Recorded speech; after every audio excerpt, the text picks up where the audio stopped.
TYBA Hindi सामान्य paper 3।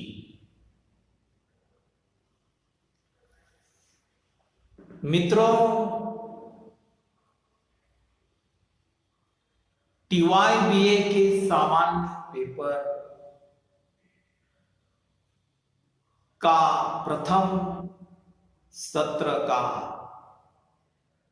पाठ्यक्रम और इस पाठ्यक्रम का अंतिम टॉपिक हमें देखना है।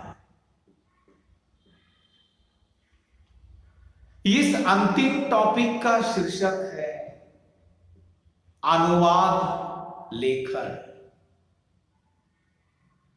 अनुवाद लेखन। अनुवाद, यह जो शब्द है उसे अंग्रेजी में ट्रांसलेशन कहा जाता है। उसी को मराठी में रूपांतरण, भाषांतरण भी कहा जाता है। मित्रों, सीधी सी बात है, अनुवाद यानी क्या? मुझे पता है अनुवाद आप लोगों के लिए नवीन बिल्कुल नहीं है। लगभग 5वीं कक्षा से लेकर 12वीं कक्षा तक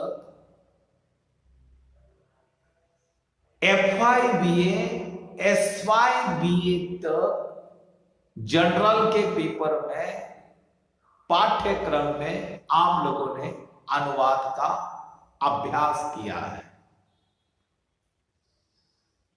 अनुवाद यानी सीधा साधा, या सीधे साधे शब्द में मैं आप लोगों से कहूं कि अनुवाद यानी एक भाषा का रूपांतर दूसरी भाषा में करना, उसी को अनुवाद कहा जाता है। उसी को ट्रांसलेशन कहा जाता है। यानी एक भाषा में जो लिखा हुआ है उसी को दूसरी भाषा में ट्रांसलेट करना या भाषांतर करना, उसी को अनुवाद कहा जाता है। सीधा साधा उसका अर्थ। परंतु मित्रों, आप लोगों के पाठ्यक्रम में अनुवाद का टॉपिक कुछ अंकों के लिए रखा गया है, कुछ मार्क्स आपको प्राप्त होने वाले हैं। परंतु मैं केवल आप लोगों के लिए अनुवाद के कुछ मार्क्स मिलने वाले हैं, कुछ अंक प्राप्त होने वाले हैं, वहां तक हमें विचार नहीं करना है। इस टॉपिक की ओर हमें गंभीरता से विचार करना है। गंभीरता से क्यों? मित्रों, अनुवाद केवल अंक प्राप्त होने वाले हैं इसलिए नहीं, तो अनुवाद एक आज करियर का क्षेत्र बन गया है। करियर का क्षेत्र बन गया है यानी इसका मतलब क्या है? मित्रों, इसके कारण, इस करियर के कारण हमारे पेट को रोटी मिलती है। हम अपने जीवन में अपने पैरों पर खड़े हो जाते हैं। हमें रुपया मिलता है, हमें जीने के लिए पैसा मिलता है। और मित्रों, मैंने आप लोगों से कई बार एक बात कही है, पहला तन यानी शरीर, उसके बाद मन और उसके बाद धन। ये 3 बातें प्रत्येक मनुष्य के जीवन में, ये 3 बातें जो है वह इंपॉर्टेंट होती है। कौन सी बातें मैंने आप लोगों से कही कि प्रत्येक मनुष्य के जीवन में 3 बातें महत्वपूर्ण होती है। वो 3 बातें कौन सी है? एक तन यानी शरीर, दूसरा मन और तीसरा धन यानी पैसा।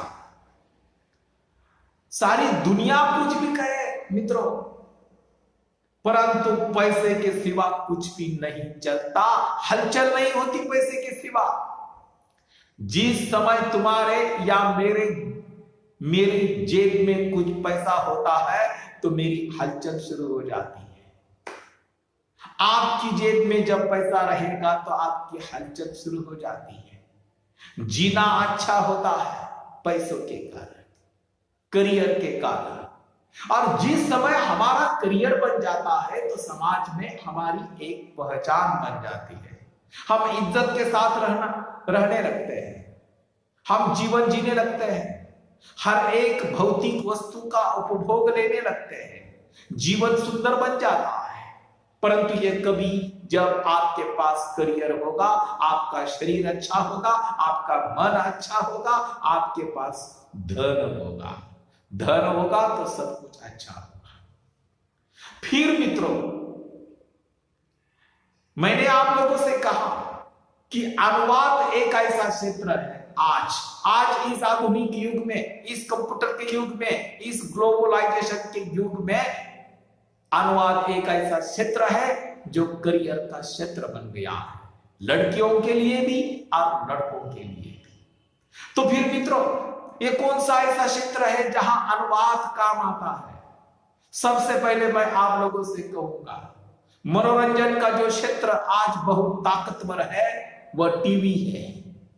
मित्रों, टीवी पर जो धारावाहिक चलती है, जो मालिका चलती है, आपके शब्दों में वह किसी हिंदी भाषा की मालिका होगी तो वही कुछ दिनों के बाद, कुछ महीनों के बाद वह हिंदी भाषा की मालिका का ट्रांसलेशन मराठी भाषा में किया जाता है।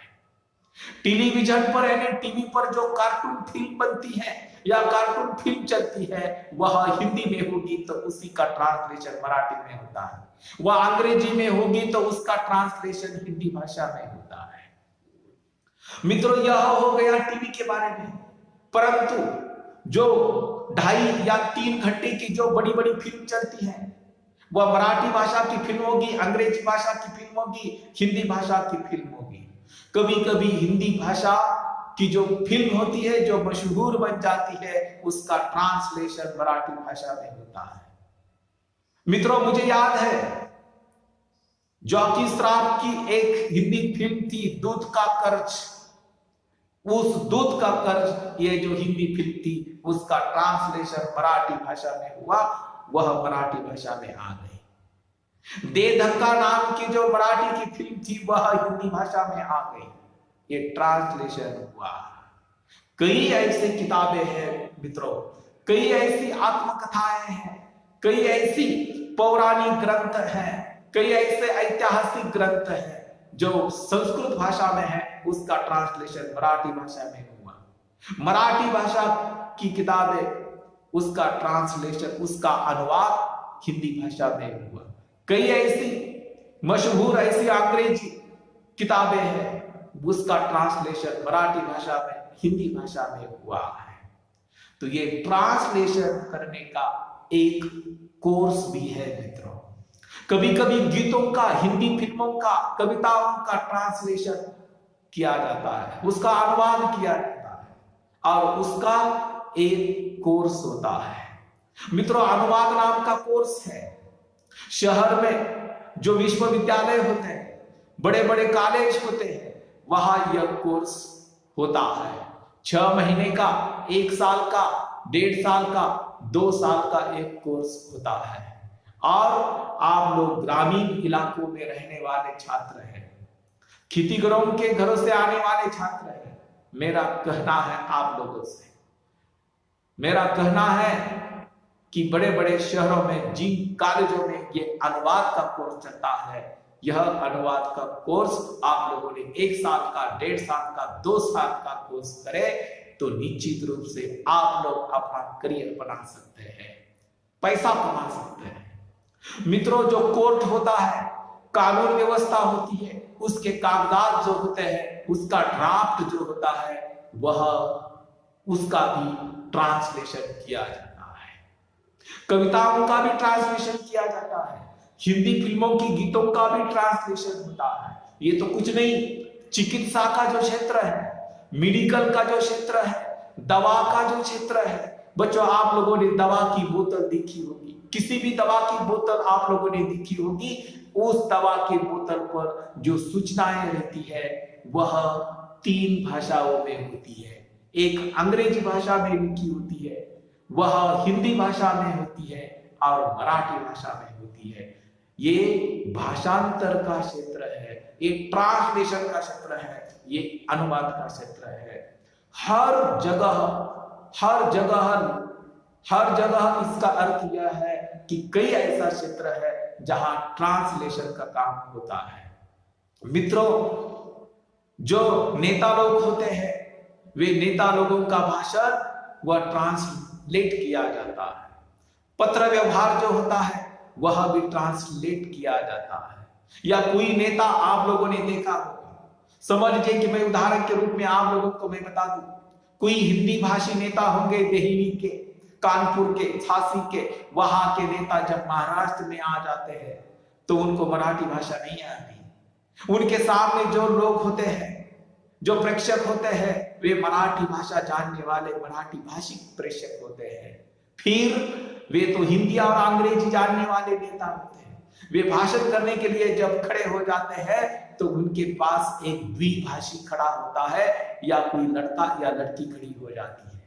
जब वे नेता अंग्रेजी में या हिंदी भाषा में बोलते हैं, उसी समय उसका ट्रांसलेशन उनके पास खड़े जो द्विभाषी होता है वह लोगों के सामने उनकी भाषण का ट्रांसलेट करके भाषण करता है और व्यक्त होता है। भाषा एक माध्यम होता है, दो व्यक्तियों के बीच का संवादों का माध्यम भाषा के माध्यम से होता है। विचारों का आदान प्रदान भाषा के माध्यम से होता है। और जो भाषा सहजता से दूसरों तक नहीं पहुंच सकती वह भाषा किसी काम की नहीं होती, उसमें भावना भी महत्वपूर्ण होती है। इसलिए मित्रों, अनुवाद का क्षेत्र अत्यंत महत्वपूर्ण क्षेत्र करियर की दृष्टि से माना जाता है। केवल परीक्षा में आप लोगों को 7-8 पंक्ति का एक ढांचा पूछा जाएगा, एक पैराग्राफ पूछा जाएगा। वह पैराग्राफ 7-8 पंक्ति का पैराग्राफ परीक्षा में पूछा जाएगा। वह पहला अंग्रेजी भाषा में होगा, अंग्रेजी भाषा का रूपांतर उसके नीचे वही 7-8 पंक्तियां मराठी भाषा में होगी। मराठी भाषा में जो 7-8 पंक्तियां रहेगी वह मन लगाकर पूरा ढांचा पढ़ लो, पूरी 7-8 पंक्तियां मराठी भाषा की पढ़ लो, वह विषय पढ़ लो। फिर आप लोगों को वह जो पंक्ति है शुरू से लेकर पूर्ण विराम तक आप लोगों को पढ़नी है। फिर उसका रूपांतर हिंदी भाषा में आपको करना होगा। यानी इस तरह परीक्षा में आप लोगों को एक उदाहरण अनुवाद का रहेगा कुछ अंकों के लिए। ये अंतिम टॉपिक है लेकिन महत्वपूर्ण टॉपिक है। मित्रों, 4-5 उदाहरण के रूप में, केवल उदाहरण के रूप में आपके अध्ययन के लिए मैं 4-5 उदाहरण पीडीएफ के माध्यम से आप तक पहुंचाने का काम करूंगा। वही 4-5 उदाहरण जो महत्वपूर्ण रूप में मैं आप लोगों को दे दूंगा, वही आप लोगों को उदाहरण अपनी बही में लिखना है। परंतु यह मत समझना कि परीक्षा में केवल मैं आप लोगों को जो उदाहरण देने वाला हूं, एक अध्ययन के लिए केवल वही उदाहरण या उनमें से ही परीक्षा में कोई उदाहरण पूछा जाएगा, ऐसी बात नहीं रहेगी। उसके जैसा आ जाएगा, उसके जैसा टॉपिक हो सकता है, उसके जैसा ढांचा हो सकता है, उसके जैसा पैराग्राफ हो सकता है, उसके जैसा उदाहरण हो सकता है, उसके जैसे 7-8 पंक्तियां हो सकती है, परंतु वही आ जाएगी ऐसी बात नहीं है। मैं आप लोगों को 4-5 उदाहरण क्यों ना हो पीडीएफ के द्वारा आप तक पहुंचाने का काम करूंगा। और अपने पाठ्यक्रम में प्रथम सत्र में TYBA के 8 आत्मकथाओं का अध्ययन हमने किया है। मित्रों, वह अध्ययन तो पूरा हुआ है, परंतु उसी के साथ साथ पारिभाषिक शब्दावली जो है वो 50 पारिभाषिक शब्दावली उसी के साथ साथ कार्यक्रम, सूत्र संचालन, भाषण, संवाद कला या कार्यक्रम पत्रिका कैसी तैयार की जाती है, सूत्र संचालन कैसा किया जाता है, यह भी टॉपिक पर हमने लेक्चर वीडियो के माध्यम से आप लोगों तक पहुंचाया। और अभी इसी क्षण जो अनुवाद का टॉपिक है, वह अनुवाद क्या होता है, उसका क्षेत्र कैसा होता है, और आप लोगों को ये ट्रांसलेशन किस तरह से करना होता है, परीक्षा में एक उदाहरण कैसा पूछा जाएगा, प्रथम अंग्रेजी में होगा, उसका ट्रांसलेशन मराठी में होगा। आप लोगों को मराठी का ढांचा, मराठी का वह पैराग्राफ पढ़कर उसका ट्रांसलेशन आपको हिंदी में करना है और हिंदी में करना होगा। इस तरह आप लोगों का G3 का पाठ्यक्रम इस तरह पूरा हुआ है।